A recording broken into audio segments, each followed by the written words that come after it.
Hello, everyone. My name is Lewis Cobble. I work for the North Carolina Department of Agriculture as a apiary inspector or bee inspector. And we have six apiary inspectors across the state. Each has their own region that they work in. Mine is Western North Carolina. Really, our charge is to look out for disease, notably American foul brood, and we're going to talk about that a little bit today.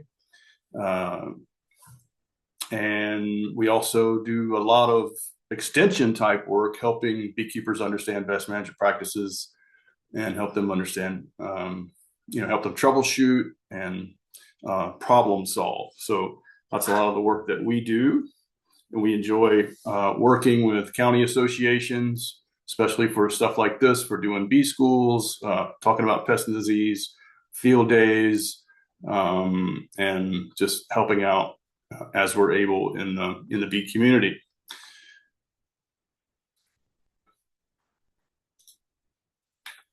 So as I said, I cover Western North Carolina. So I work out of my house in Rutherford County, house, pickup truck, smartphone, tablet, responding to calls as needed. And I cover 21 westernmost counties in North Carolina. So really do probably more driving than beekeeping, but really enjoy that work. And today we're going to be talking about pest and disease, especially for new beekeepers that are in bee school. We're going to talk a little bit about American foul brood because that's why apiary inspectors exist.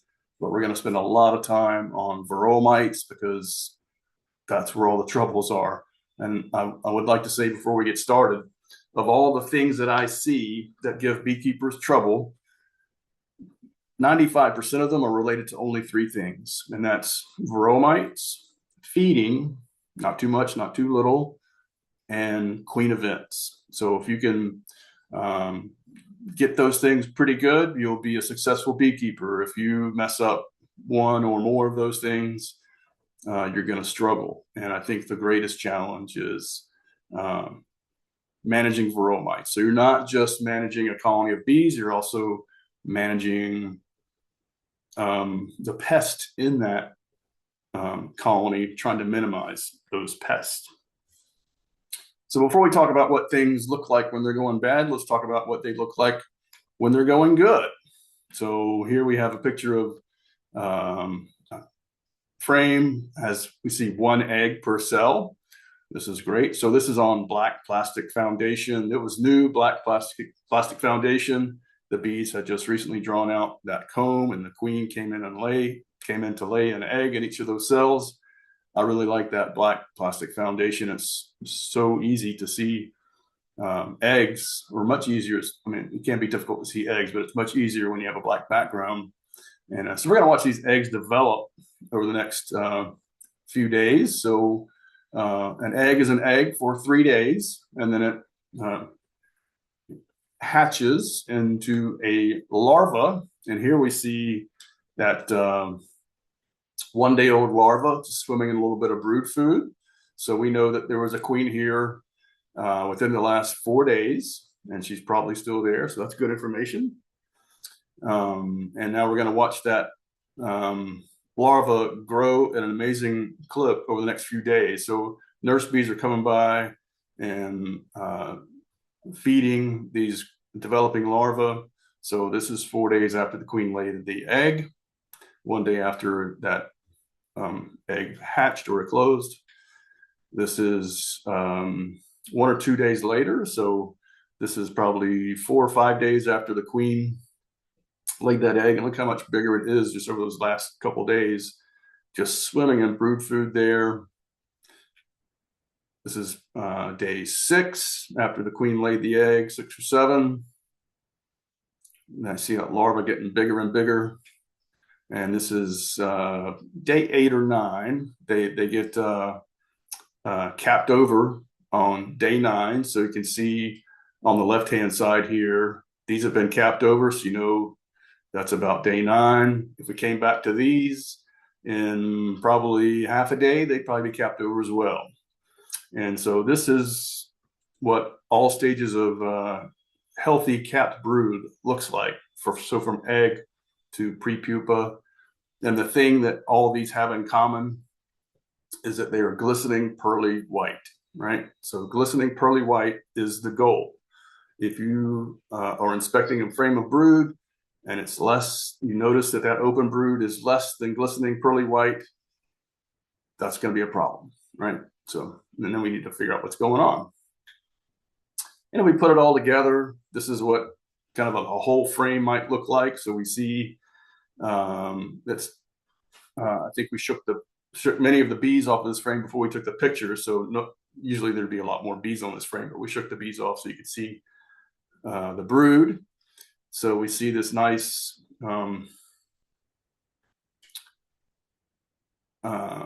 beautiful smooth capped brood here.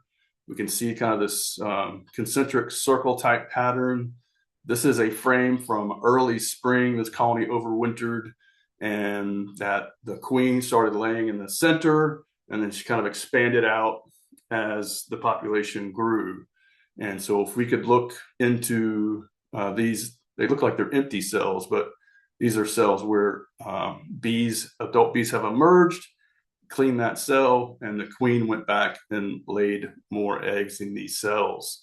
On the outside of this cap brood, you can kind of see, you might be able to see some developing brood in there. And I bet if we came back in another day or two, all these would be capped as well. On the outside of that, we see some pollen here in the corner. The nurse bees are using that pollen as a protein source to help generate that brood food that they're going to be feeding the larva. And then up outside of that is a little bit of honey. It's their carbohydrate source. So this is what a healthy frame of brood should look like, especially in the early spring. When we get deeper into late spring, early summer, in the middle of the brood nest, this frame could be just wall-to-wall capped brood, right? So that's what things look like when they should be going good. Now this slide is showing us what things look like when it's not going so good. And these are all photographs of American foul brood. Symptoms of American foul brood are sunken and pierced cappings. So remember that last frame, we saw this beautiful, nice, smooth capped brood covering the frame. Beautiful pattern. Here we see frames that are concave. They're sunken. Some of them have holes. They should not have holes here. We notice really a poor brood pattern. You can see the pierced cappings here as well. If we were to take a toothpick and maybe open up this cell, uncap it further, and we took our toothpick and stuck it down or opened it up, we're probably going to find this ooey gooey coffee brown mucousy stuff. And if we stuck our toothpick in there and swirled it around and pulled our toothpick out, that mucousy stuff would stick to our toothpick. We call this roping out. And this is a symptom of American foul brood or of brood breaking down from American foul brood. This is it's a bacterial disease that it can infect brood. It happens after the cells are capped over. It also has a funky smell. So that's the foul part of foul brood. It's foul smelling, and it's kind of a unique smell. There are a lot of other funky odors that might emerge from a colony of bees. So not every funky odor means American foul brood. But if you see sunken cappings, if you see pierced cappings, if you stick a toothpick in there and it ropes out, and if you got the funky smell, well, all that does point towards American foul brood. The problem with American foul brood is once this ooey gooey mess, it'll dry down in the cell and form these very tough, long-lasting spores. So if you have a colony that perishes due to American foul brood, and you just put those combs away in your barn, those spores can last years and years and years. And so it's possible that 20, 30, 40 years later, if someone came around and found that equipment and maybe installed a swarm or a package of bees into that contaminated equipment that had the spores in it, those spores would germinate, and those bees would also develop American foul brood in short order. So also, if you have a colony that has American foul brood, it's still surviving, but it's weak, other colonies in the neighborhood may come to rob resources from that colony.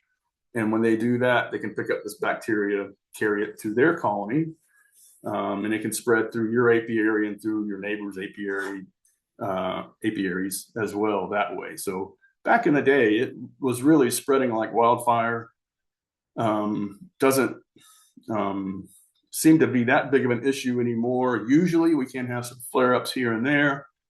I've been doing apiary inspection for I guess 10 or 11 years now, and I've had 3 or 4 incidents over that time period. I haven't seen any in my region since probably 2019 or so. So it's not, American foul brood is not the thing that's going to run you out of beekeeping, but I do want you to be on the lookout for it, right? So because it can spread easily and be a big problem. If we find American foul brood, really our only recourse is to destroy the bees and burn the colony to get rid of everything.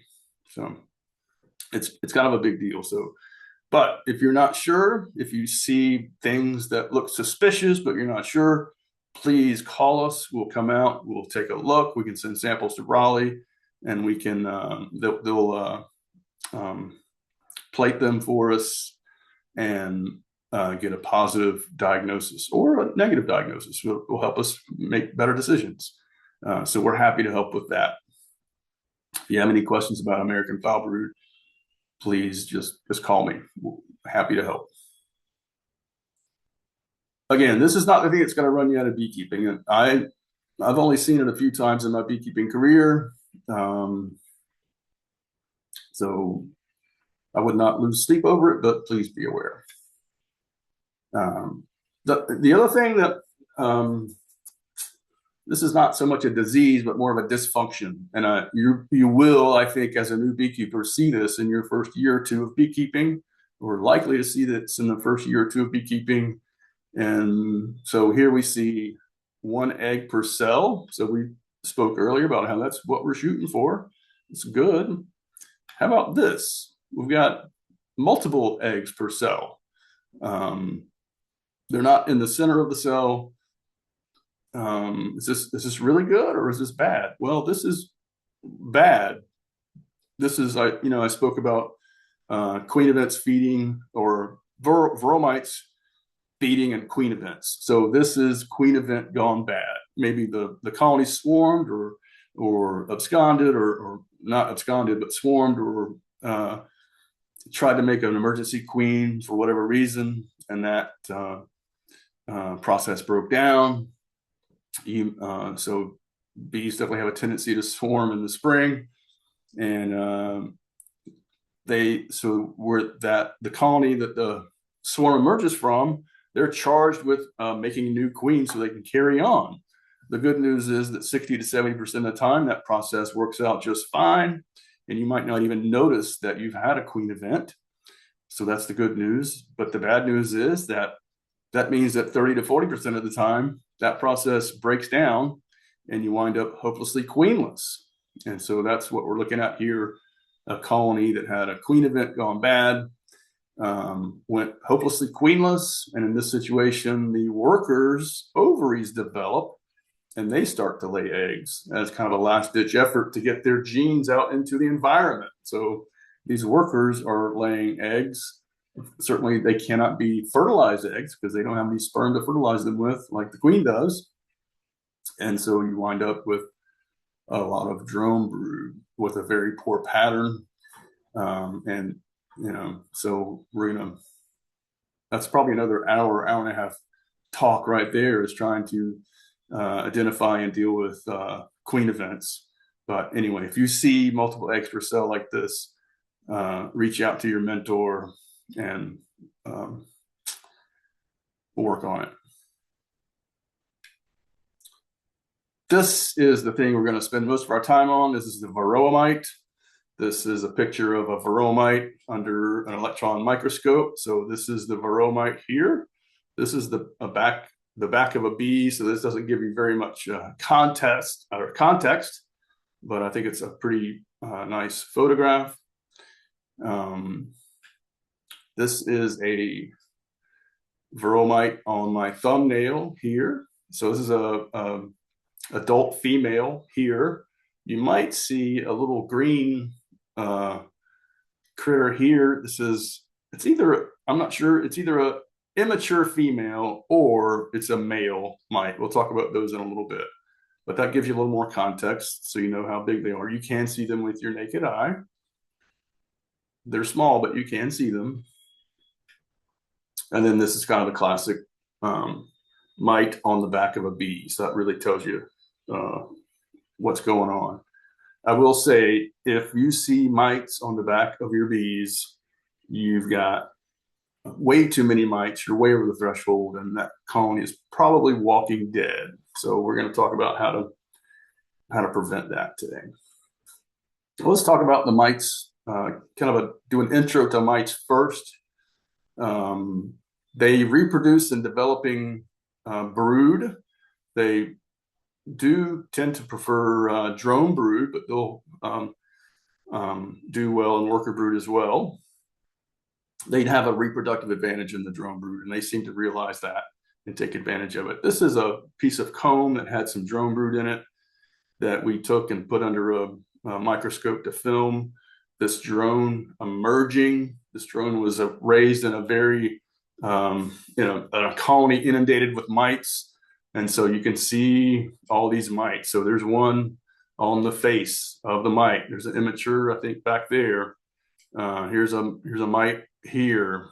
We're going to see one come up from underneath. There's one coming there. Probably going to see another one coming around the corner here. Maybe someone from up top. But anyway, this colony was full of mites, and they're feeding on the developing bees as they're developing in the capped brood, and they're amplifying, activating, and transmitting viruses the whole time.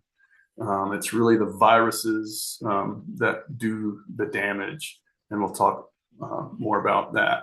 But they can be out of sight, out of mind. If you're not really paying attention, you won't see the mites until it's too late. So my message to you today is, have a good varroa management plan and be on the lookout and be ready to strike.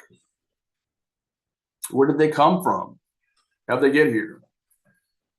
They've been here since 1987, so they're not native.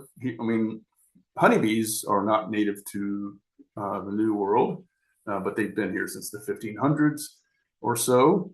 But the varroa mites only landed in 1987. In this photograph, this blue region is the native area of our European honeybee, Apis mellifera. In the red range here that's the range of the Asian honeybee, Apis cerana. And that mite, the varroa mite and Apis cerana, have a long host parasite relationship. They grew up together, and the Apis cerana doesn't suffer nearly as hard from varroa mite exposure as our European honeybees do. So about 150 years ago, we started moving stuff back and forth through these territories. This is kind of a Trans-Siberian Railroad that kind of connects these two things, and things were moving back and forth, including honeybees and mites, and that mite was able to hop species 100 or 150 years ago from Apis cerana, its native host, to Apis mellifera, our European honeybee, and it got kind of complicated from there. And from there, it just traveled the world. So we discovered it on European honeybees in Russia in the early 50s, in Pakistan in 1955, Japan in 1958, made it to South America before it made to Germany, and made it to the United States, I think in Wisconsin in 1987. And that really changed beekeeping in the United States. So before mites, beekeeping was pretty easy. After mites, and the viruses associated with the mites, it seems to get more challenging each year. So how are they so good at moving around from colony to colony and around the world? They natural drift. So they do reproduce in the capped brood, but they ride around on nurse bees and worker bees. So, and drones. So all these, the worker bees and the drones can drift from colony to colony with the mites on them. So the mites can move from colony to colony on the bees. Robbing, swarming. If you catch a swarm, you're getting bees. You're also getting mites in that deal, right? Absconding. If the colony leaves the nest, there are mites riding on those bees, and they're going to travel with them. Human-aided exchange of bees and brood. And that just means when you buy bees, or when someone gives you bees, you're getting mites with the deal. So please understand, just because you got this nice fresh package right from the factory, doesn't mean you don't need to worry about mites. This is I think this next slide, yes, this is a good example. These were some new beekeepers, and they had installed a couple of packages, probably 10 days before we took this photograph. This was kind of one of the early inspections to make sure that the queen had been released, that she had been accepted, the bees were drawing comb, and the queen was laying. And we noticed some capped drone brood already during the inspection. So we opened up that capped drone brood to see if we might see some mites. And sure enough, on this one drone larva, 4 varroa mites from a brand new package. I believe there's another mite here. So it was really eye-opening. So just because you start beekeeping this year, don't think that you don't need to worry about varroa mites, because you do, probably do. You'll need to monitor to find out, but you're going to need to have a good varroa plan that includes monitoring. Life cycle of the mite. How do they reproduce? So this is the comb. This is the foundress. So here's a cell that's got an egg in it. This is the foundress. She's looking around for older open brood to hop into. She does not want to hop into something that has an egg in it, because there's going to be a lot of nurse bees coming by to feed that developing brood. And if they discover that foundress mite in here, they're going to pull her out. She wants to hop into a cell on about day 8, right? Just before it gets capped over. She can hop into this older open brood, and she's going to sneak down underneath that brood. And she's got a little periscope she can send up so she can breathe, but she can hang out there undetected until the bees cap it over. And now she's free to move around. So she can come out from under that brood, opening up a feeding spot for her, and start laying eggs. Her first egg will always be a male, and 30 hours after that, she'll start laying subsequent eggs every 30 hours. Those are all female. So the first one is male, subsequent eggs are female. So that male is going to mature and hang out and wait for some sisters to mature. He's going to mate with his sisters as they mature. And on day 21, when the adult bee emerges, the foundress and any adult daughters will emerge and survive, right? So any immature daughters and the male will perish when that bee emerges. So if they're not mature, or if they're male, they will not survive outside of this capped brood. In worker brood, we expect mom and 1 or 2 daughters to emerge. In drone brood, they have 3 extra days to mature, so we expect mom and 2 or 3 daughters to emerge from drone brood. So they have that distinct reproductive advantage in the drone brood. They seem to understand that, and they take advantage of it. So they can reproduce better in drone brood. And we can use that to our advantage. We'll talk about that in a little bit. Mites feed on the fat body of the bees. So the fat body is an organ kind of underneath, and its job or things that it helps with: growth and metamorphosis, pesticide detoxification, water loss, osmoregulation, immune function, temperature regulation, metabolic activity, all important things if you want for that colony to be operating smoothly. If these things are breaking down, that's going to be a problem, right? So not the healthiest for the bees. The biggest challenge are the viruses that the mites amplify and activate and transmit. And so these mites are very good at basically turning up the volume on any viruses that the bees have. It's kind of a 1 + 1 = 3 situation. We notice on this slide, we've got a mite on the back of a bee there. That's never a good sign. But the real tell here is these bees in the corner down here. What do we notice? They have these raggedy wings. And this is an outward symptom of one of many of the bee viruses that are amplified by varroa mites. It's called deformed wing virus. So there's different versions of deformed wing virus. Some of them have this outward symptom. Some of these, some versions don't have this outward symptom. So you can have a colony that has high levels of deformed wing virus, but is not showing this outward symptom of deformed wings. So really important that we keep up with how many mites we have in our colony. If we want to keep those virus numbers low, we have to keep the number of mites in our colonies low, right? So if you let the number of mites get too far out of control, viruses get out of control. And then if you knock out the mites, they still have the viruses, right? So it's important to not let the mites get ahead of you. This is what a frame of brood might look like once the mites get out of control. So it really does a number on their ability to raise healthy brood.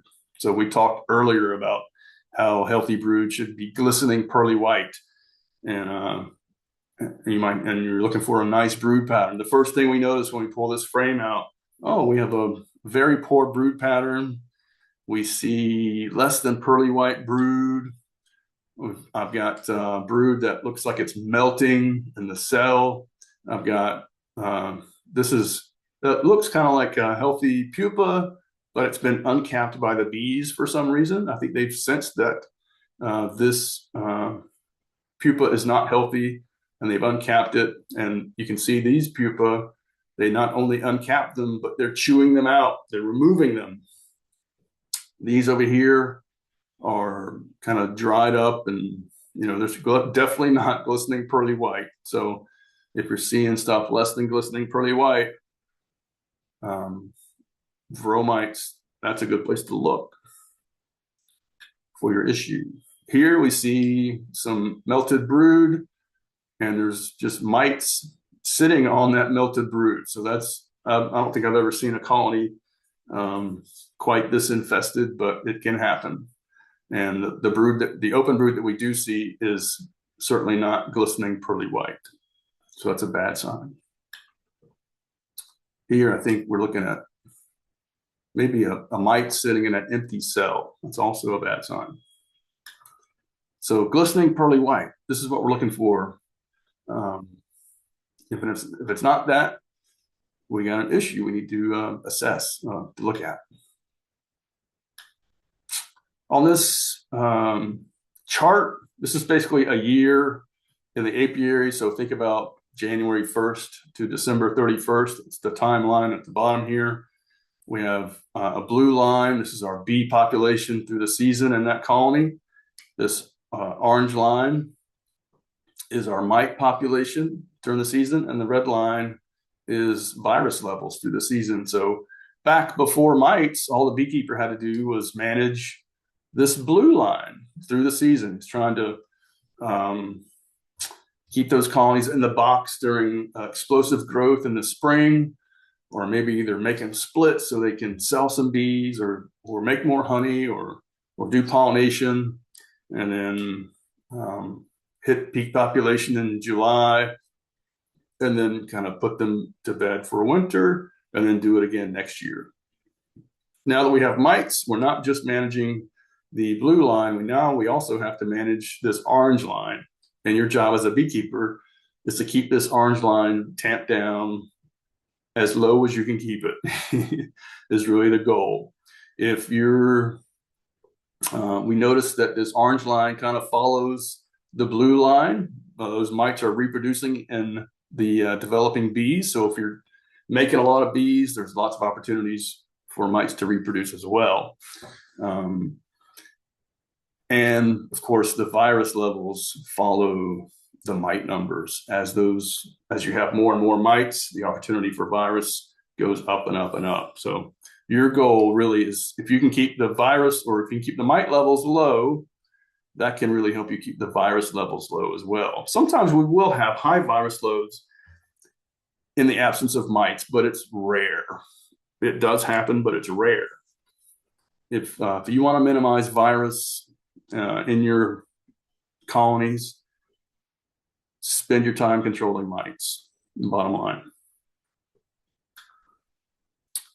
In this picture, we see about 50 honeybees, and I can definitely see that there's a mite on the back of the bee here. For every mite that you see on the back of a bee, there's probably 20 other mites that you don't see that are underneath the bee. So just looking at, just pulling a frame up and holding it up and looking for mites on bees, that is not going to be a sufficient monitoring method to check your mite numbers. Mites really like to hang out underneath the bee. So if I had this clicker here, a bee landed on my clicker and I picked her up by her wings and flipped her over, that's what we're looking at here. This is underneath the bee.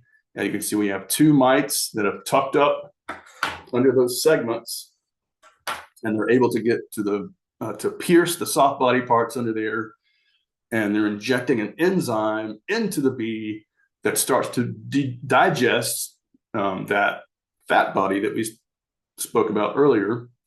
And so they inject an enzyme that starts to digest the fat body, and then they slurp it out. So this is not good news for the bee. And again, all the while transmitting, amplifying, and activating viruses. So it's bad news. So how do we monitor? How do we know what our mite numbers are?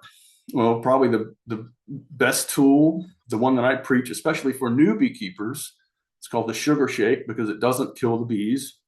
Might not be great for your sample of bees, but it doesn't kill them, at least right away. So this is what the sugar shake jar looks like. It's basically, I like to use like a quart-sized wide mouth jar, or there's different versions of this. I'm sure you'll see your mentor will show you their version of what they're doing. But this is a popular one, just a jar with a number 8 hardware cloth lid on it. So you'll see number 8 hardware cloth on a lot of bee equipment, like screen bottom boards or ventilated inner covers or robbing screens, that stuff. So this is our sugar shake jar. We put about 300 bees into the jar, put a couple tablespoons of powdered sugar in on top of the bees, and just let them marinate in that for about 2 minutes. And these bees are grooming and heating up, and it's dislodging the mites from the bees. And then we shake. This is a bucket lid here, and it's got a little layer of water on the bucket lid, and we'll just shake the bees over that water For about a minute, the powdered sugar falls out and disappears on the surface of the water. So it just dissolves, disappears. The mites fall out and float on the surface. So it makes it easy to count. And the bees stay in the jar. So a lot of times people will say, well, hey, how do I get 300 bees into that jar? So it's really easier than you might think. It turns out that there's about a half cup of bees has about 300 bees in it. So we just use half a cup as our sample size. So I like to take a little wash tub. I'll knock a frame of bees into the wash tub. I'll have a half cup scoop, and to get a half cup scoop of bees, just like I'm getting a half cup scoop of flour or whatever, put it in my jar, put the lid on, and then put the powdered sugar in. Let them marinate for a couple of minutes, shake over the bucket lid. This is the bucket lid. You can see the water. Maybe you can see the water on the surface there. It's a reflection. And these little reddish brown spots floating on the water, those are the mites. So there will be other things that come out of your jar, maybe a little bit of pollen or a bee leg here and there. So you have to look carefully at the bucket and just count the reddish brown ovals. They're pretty obvious. So we shook about 15 mites out of that 300 bee sample. So 15 mites from 300 bees. Basically, we just divide 15 by 3. That equals 5. So that means we have 5 mites per 100 bees, or a 5% infestation rate. So 300 bee sample, just divide the number of mites that you shake by 3. That'll tell you how many mites per 100 bees you have. So we have 5 mites per 100 bees in this sample. Is that good news or bad news? That's pretty bad news, really. This is our current threshold. So it's at different times of the year. So over here we have colony phase. So dormant, that means like winter. So think December. Population increase, that's January, February, March, June. Peak population, July. Population decrease, September, October. In this colony or on this chart, this is you need to take some action, or this you don't need to take action yet. And in this column, you need to be thinking about what you're going to do pretty soon. And so I guess my message here is, let's look at how much space there is between you're okay and you need to get to work there, or you're gonna have some major problems. So less than 2%, you're okay. More than 2%, you need to get out there and take some action.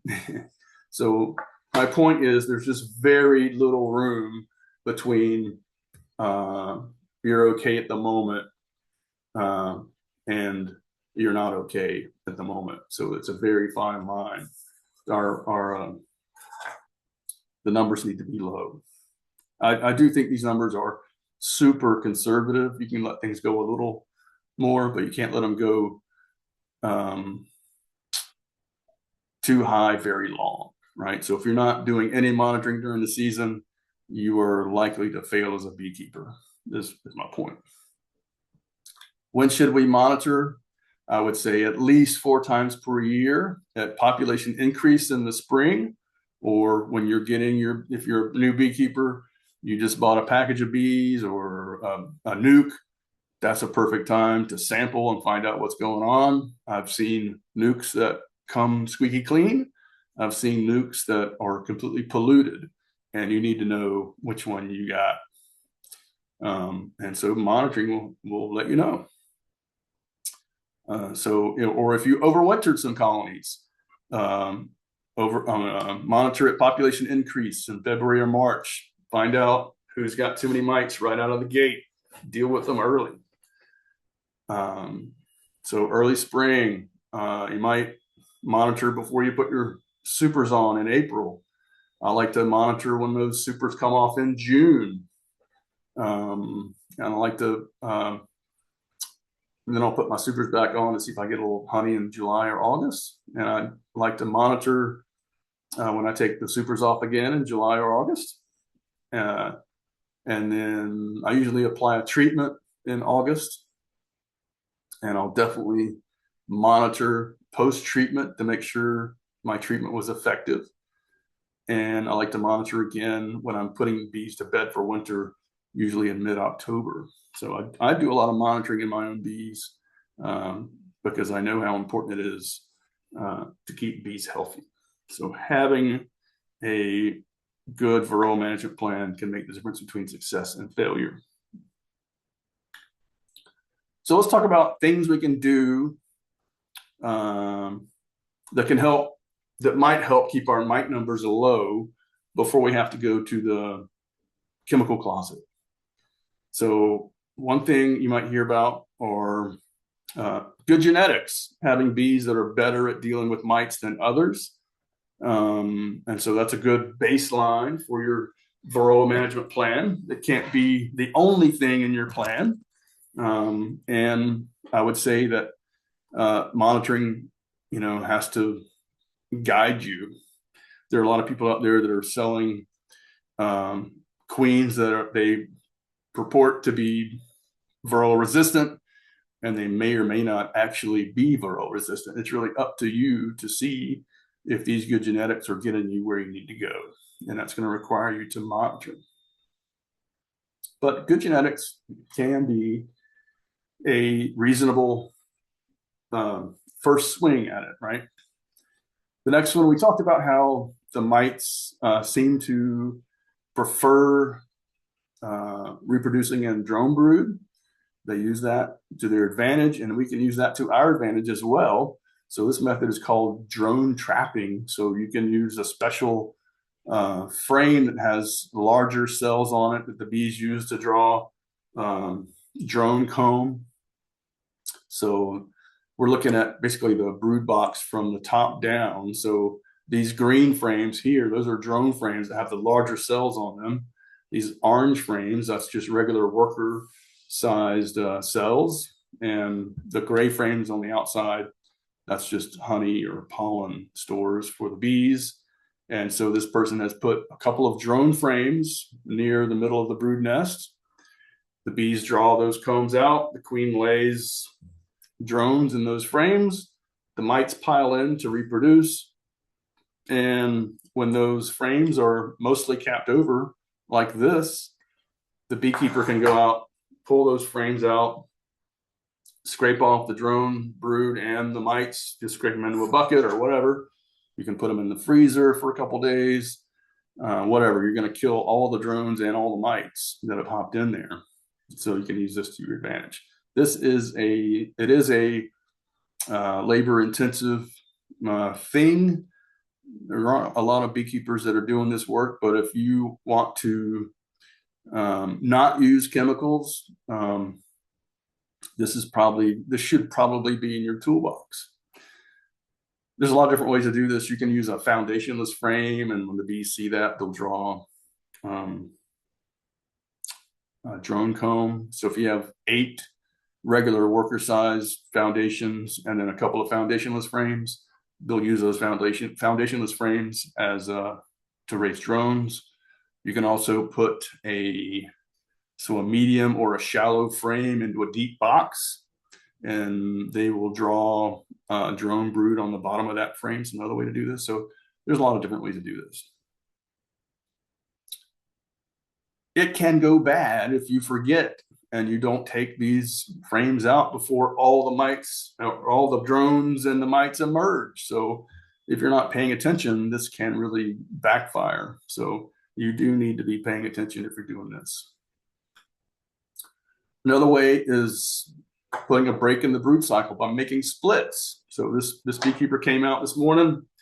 He had one strong colony, queen right, lots of bees. Now he's going to make some splits. He's going to give these other 2 colonies what they need to make a new queen. So he's probably going to leave the queen here. They can just carry on. Over here, he's going to give these colonies what they need to make a new queen. So that's lots of nurse bees, some cap drone or a cap brood. So he has a succession of adult bees coming along. Lots of stores, pollen and honey. And it's going to be about 30 days before he has possibly has laying queens in these 2 boxes. So that puts up a 30-day speed bump in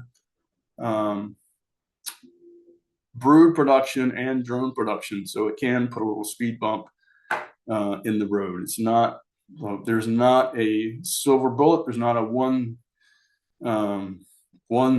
thing that you can do. You need to have a cluttered toolbox with a lot of tools in it. And you need to be monitoring along as you go to see if what you're doing is working or if you need to add some more stuff to your management plan. So those are the 3 things that are popular before you have to go to the chemical closet. So good genetics, drone trapping, breaking the brood. And you'll see, hear, and read about a lot of other methods as well. So again, your toolbox should be very cluttered with different varroa management stuff, and you can pick and choose as you see fit. From here, we're going to talk about different chemicals we can use, different miticides we can use in the colonies. The first set, I'm going to just show them to you, but tell you to avoid them. They're not very effective anymore. Apistan was the first treatment that was available to us in the 90s. The active ingredient of fluvalinate, it's a pyrethroid, was impregnated on these plastic strips that went into the brood nest, and the mites and the bees would come into contact, and it was harder on the mites than it was on the bees. Although it was the only product that we had at the time, so we just used it, and then we used it again, and then we used it again and again and again, and the mites developed resistance to it, and it's just not very effective anymore. And there were also some pesticide residue issues in the comb. The comb is really soaked up these active ingredients and just kind of hung on to them for a long time. So it's still registered to be used. You could use it legally. It's just not going to be very effective. So leave that one alone. The next one that came after Apistan was Checkmite. Same story, plastic strip. The active ingredient was coumaphos and organophosphate. And mites develop resistance to this pretty quick. And so I would avoid this as well. Apivar was a good product. It worked well for many, many years. And within the last 5 years, it's really kind of gone downhill. The mites have developed resistance, and I would not recommend it anymore. I used to use this. It was part of my varroa management plan. I enjoyed it for 10 years, but it started failing on me in the last year or 2. So I've moved on from that. And I think I would not recommend it for beekeepers at the moment. If we lay off of it, we may be able to use it again in the future, but I would caution beekeepers about Apivar at the moment. This product has the same active ingredient as Apivar. Amitraz is the active ingredient. Amiflex, I forgot to put the name of the product here, but the product name is Amiflex. It's made by the same people that make Apivar. It has the same active ingredient, and I would waive you off of it for the same reason. I don't think that active ingredient is effective anymore. All right, from here on, we have things that are, I think, a little more reliable. None of these things are silver bullets. They all come with risk. So please don't think that, you can just apply a treatment and it's just going to go good every time. It's not. It can be very tricky. We're trying to kill a small bug on a big bug without doing too much damage to the big bug. Like, we want to kill the small bug, but don't do too much damage to the big bug. And that can be a real challenge. Sometimes we do too much damage to the big bug. Sometimes we don't do enough damage to the small bug. So it is tricky. The first product we're going to talk about is Apiguard. It's a thymol-based product. So this is a essential oil. It's extract from the thyme plant. In this case, we have these pre-dosed tins. They come with 50 grams of this gel in them, and you just peel the top off and set it on the top bars of the brood box. You need a little shim. The bees, it has a very strong smell, kind of a minty smell that the bees don't like. And so they want to come into this tin and remove this material from the colony. And as they're trying to remove it, they're spreading it around the colony. And that helps make it effective. So if you did not have a shim, and you just put another box or a top down on top of this, the bees would not be able to access the product and it would not be effective. So that's the pre-dosed tin. You can also buy a bulk bucket. I think the bucket is enough to treat about 30 colonies. It comes with some cardboard swatches. Kind of looks like a coaster that you might see in a bar, like to put your drink on, and a syringe that you can throw a 50-gram dollop of this product on, put it on the top bars. This is a popular treatment in Western North Carolina. The next one is also a thymol-based product. It has a couple of other essential oils in it as well, including eucalyptus or eucalyptol and menthol, and maybe camphor, but another essential oil-based treatment that comes on this vermiculite tablet that's broken up into 4 pieces and placed in the corners on the top bars of the brood nest. Again, it has that very strong minty smell and the bees want to remove it from the box. And that's how it's spread around. This one is, I would say, not as popular as Apiguard in this area. Formic acid is the next one. So formic acid is a natural component of honey, certainly not at the doses that we're using to kill mites. This is a very strong organic acid.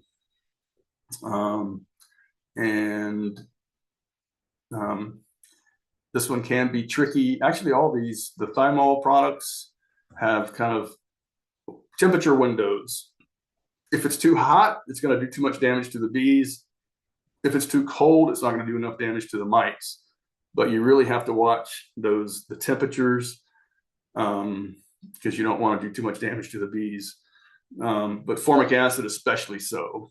And really, you don't want it to be more than about 82 degrees or so outside for the first couple of days of application, or it can really do some damage to the bees. So you really have to watch the temperatures on this one. But this is another popular treatment that I see in our area. All these, I'm just kind of introducing you to these. There's a lot of ins and outs, and I'll give you some more resources where you can learn more about these products. They all have their time and place. So many of these you cannot use with honey supers on. Some of those you can use with honey supers on. So there's a lot more details that we don't have time to go into right now. The next one is apibioxyl. This is a oxalic acid based product.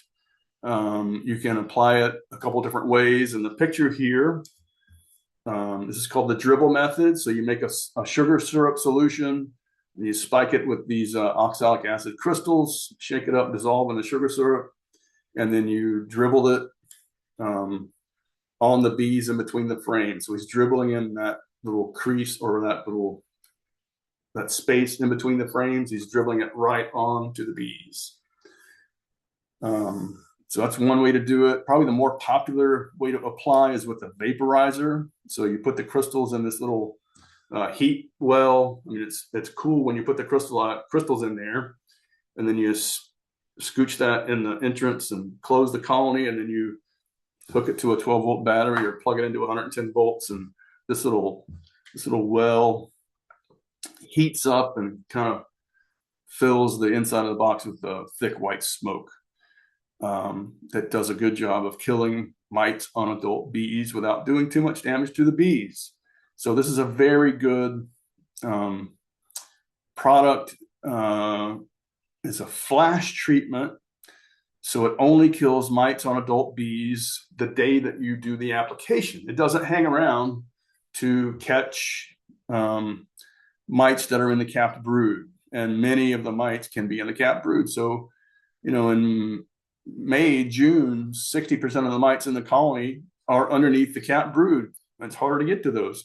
The other products that we've talked about so far, they are usually a 4 to 6 week application period. So the products are in the colony catching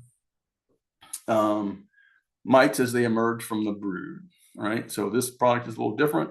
It's just a flash treatment, kills mites that day, and then it's not active anymore. So it is a very good product if you don't have much capped brood. If you have little to no capped brood, it's great. These are different vaporizers. So you would need something like this if you want to do a vaporization. And there's a lot of different vaporizer styles and prices. So this is a plugs into a car battery, $140. This plugs into a car battery, $25. This uses a DeWalt battery for $500. So it's very convenient. This one you have to plug into 110 volts. So it's a little cheaper, but less convenient. And there's a lot of different versions of all these different products out there. So if oxalic acid is something that you're interested in, you'll also have to study about, what kind of vaporizer do I need? So talk to your mentor or club members and find out what they're using, see what they prefer. There's another oxalic acid also labeled for mites in beehives. It's called Easy Ox. Oxalic acid. It comes in the granular form, just like apobioxol, but they also have a tablet form, and these tablets are 1 gram each. So usually we'll treat a colony with 2 grams per box. And so with the tablets, if you wanted to use 2 grams, you would just plop 2 grams into your vaporizer. Just plop 2 tablets in. Now you got your 2 grams. So it makes it a little easier. I think this product is it's the same as apobioxol, but it's priced a little better. There's another, so again, this is a flash treatment just like apobioxol. It's basically the same product as apobioxol, right? This is another oxalic acid product, but it is extended release. So it's hanging around, catching stuff as it emerges. This is fairly new product. I think last year was our first year to have it for the full year. Might have come out late 24. This can be used with honey supers on. I think its superpower is if you have low mite numbers in the spring, you could apply this at the same time that you put your honey supers on, and its goal is to keep your mite numbers tamped down through the honey flow. Then once you have all your supers off towards the end of the season or late summer, you can pull your honey supers off, and you can use some other products like the thymol-based stuff that you can't use with honey supers on. So Viroxan is the name of this one, extended release oxalic acid. I believe this is the last one. It's called Hop Guard 3. It's also strips that sit in the brood chamber. And so the bees and the mites are exposed to it. Or it's basically an extract from the hop plant, the same thing that we brew beer from. And it's soaked on these cardboard strips and placed in the brood chamber. It's very easy on the bees, easy on the beekeeper. You can use it with honey supers on. I would say I don't think it's a very popular treatment because it is easy on the bees. I think it could also be easy on the mites. So I'm not sure how effective it is. And I mean, you could use it, but I would recommend being very cautious and make sure with all these, make sure you monitor after the treatment to see if it was effective, because these things are not silver bullets. Oh, there's one more. It's a brand new one. Just came out late 25. It's called Noroa, like Novaroa. And this is fairly unique on the scene because it's using RNA interference. So it's really trying to kind of shut down, not necessarily kill mites, but shut down mite reproduction in the cell. So this is a little baggie, basically, that has the solution in it. I'm guessing it's a sugar solution spiked with this whatever the active ingredient is. That's maybe a protein or whatever. The workers feed on this, and then that gets into the brood food of, this active gets into the brood food of the nurse bees, and as they're feeding the brood, the mites are exposed to that spiked brood food and shuts down reproduction of the mites in the cell. So this is brand new on the scene. So we'll see. I know they've been working on developing the product for the last 10 years. So we'll see how this goes. But that's a brand new one here. All right. So for the treatments, 1/3 of the time they work as planned. So you have a high mite load, you apply a treatment, and you have a low mite load. So that's really the goal, but it only happens that way 1/3 of the time. 1/3 of the time they work, but the mites spike back up.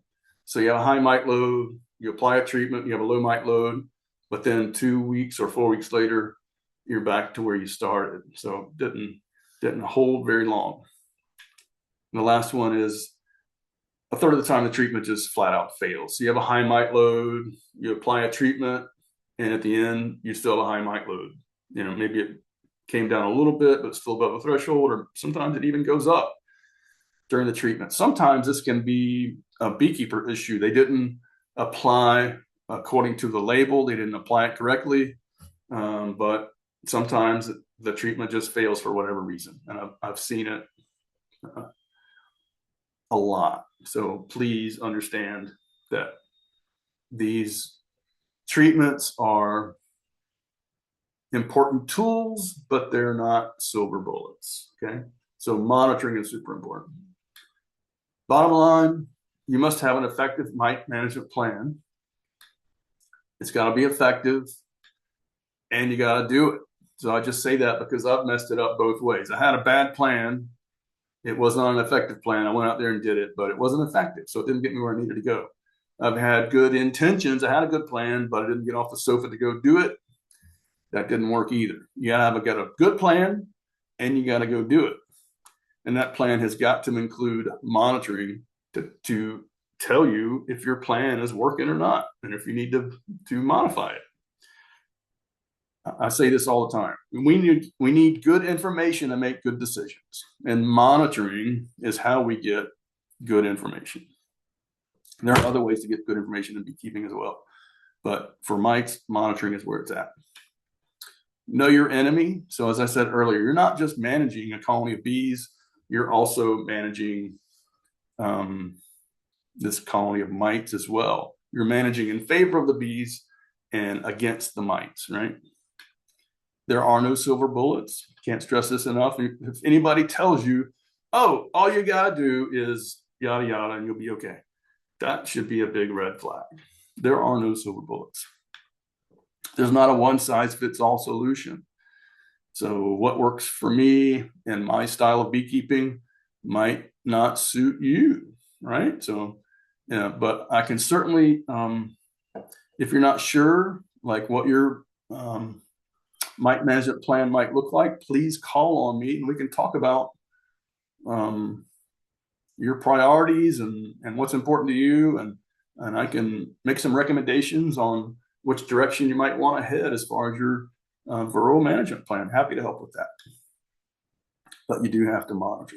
Please understand that. All right, so the last part, we're all just about done, but I'm going to give you some resources, some homework that you can do. The first one is called Honeybee Health Coalition. It's a great resource. They've got lots of good resources on their webpage, and I'm going to put links to these resources in the description below. So check out these links. They have a resource called Tools for Varroa Management, a guide to effective Varroa sampling and control.